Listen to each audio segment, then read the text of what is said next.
श्री स्वामी समर्थ. श्री स्वामी चरित्र सारामृताचा आज आपण 5वा अध्याय घेणार आहोत. पंचमोध्याय.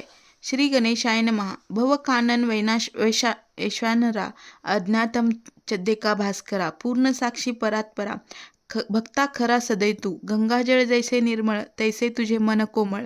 तुझसी स्तविता प्रेमळ स्तवर त्यांचे पावसी. विशेष गंगाजळाहून आपुले असे महिमान पापताप दैन्य तुमच्या स्मरणे निवारती. स्वामी चरित्र कराया श्रवण श्रोते बसले सावधान. प्रसंगवाणी प्रसंगपूर्ण रसभरित पुढे पुढे. ज्यांचे सबळ पूर्व पुण्य तया झाले स्वामी दर्शन ऐसे चोळपादी करून भाग्यवंत सेवकरी.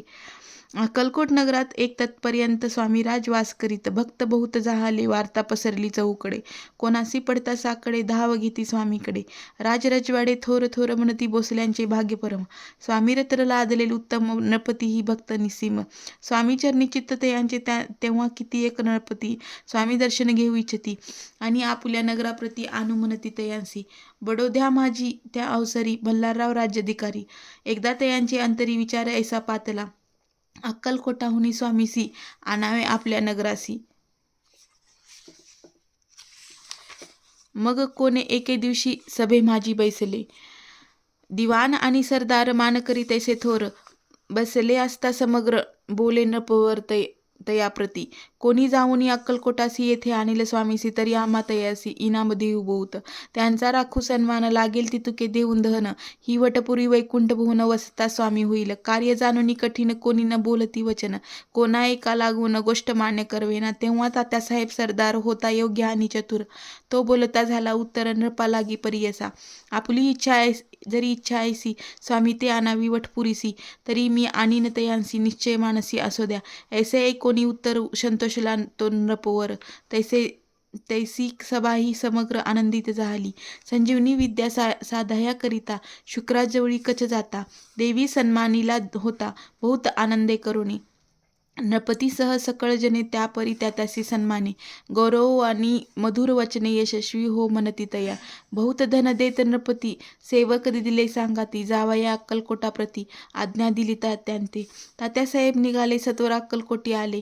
नगर पाहुणी संतोषले जे केवळ वैकुंठ. पाहुणी स्वामींची दिव्यमूर्ती आनंदित झाले चित्ती. तेथील जणांची पाहुणी भक्ती धन्य म्हणती तयांते. अक्कलकोटींचे नृपती स्वामीचरणी त्यांची भक्ती. राजघराण्यातील युवती ती करती स्वामी सेवा आणि सर्व नागरिक तेही झाले स्वामी सेवक. त्यात वरिष्ठ चोळप्पादिक सेवेकरी निस्सीम. ऐसे पाहुणी तात्यांसी विचार पडला मानसी. या नगरातून स्वामीसी कैसे नेऊ आपण. अक्कलकोटीचे सकल जन स्वामी भक्त झाले पूर्ण. स्वामींचेही मनोरमोन गेले असे त्या ठाया. प्रयत्नांती परमेश्वर प्रयत्न कार्य होय सत्वर. लढवणी युक्ती थोर कार्य आपण साधावे. असा मनी विचार करून कार्य आरंभिले तात्यांनी. संतुष्ट राहावे सेवकजनी ऐसे सदा करिताती. करुणी नाना पक्वाने करीती ब्राह्मभोजने. दिदली बहुसाल दाने याचक धने तृप्त केले. स्वामीची या पूजेप्रती नाना द्रव्ये समर्पती. जैने सेवेकरी संतुष्ट होती ऐसे करीती सर्वदा. प्रसन्न व्हावे भक्तवत्सले कार्य साधावे आपुले म्हणून नाना उपाय केले. द्रव्य वेचिले तात्यांनी.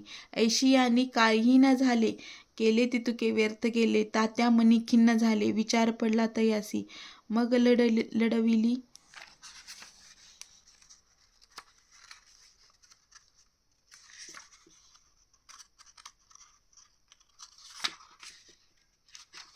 एक युक्ती एकांती गाठुनी चोळप्पाप्रती. त्याज लांगी विनंती करती बुद्धिवाद सांगती त्या. जरी तुम्ही समर्थांसी घेऊन याल बडोद्यासी मग मल्हारराव आदरेसी इनाम देतील तुम्हाते. मान राहील दरबारी आणि देतील जहागिरी. ऐसे नाना प्रकारे चोळप्पा ते सांगितले. द्रव्येन सर्व वशा चोळप्पाशी लागती आशा. तयांच्या अंतरी भरवसा जहागिरीचा बहुसाल. मग कोणे एके दिवशी करीत असता स्वामी सेवेसी येती राज तया समयांसी आनंदवृत्ती बैसले. चोळप्पाने कर जोडून विनंती केली मधुर वचनी. कृपाळी होऊन समर्थांनी बडोद्याप्रती चलावे. तेने माझे कल्याण मिळेल मला बहुत धन. आपलाही योग्य सन्मान तेथे जाता होईल. ऐसे ऐकून या वचन समर्थांनी हास्य करून एक उत्तर चोळप्पा लागून काय दिले सत्वर. राव मल्हारराव नृपती त्यांच्या अंतरी नाही भक्ती. मग आम्ही बडोद्याप्रती काय म्हणून चलावे. पुढले अध्यायी सुंदर कथा पावन होय श्रोता वक्ता. स्वामी राजवदभिता निमित्त विष्णुदास असे. श्री इति श्री स्वामी चरित्र सारामृत नाना प्राकृत कथा संमत सदा ऐकोत भाविक भक्त पंचमा अध्याय गोडा. श्रीरस्तु शुभम भवतु.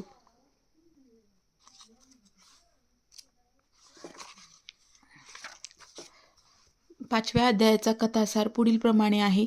अध्यायाच्या सुरुवातीला ग्रंथकाराने सत्पुरुषाच्या सहवासाने भक्तामध्ये उत्तम बदल करून घडतो असे विधान केले आहे.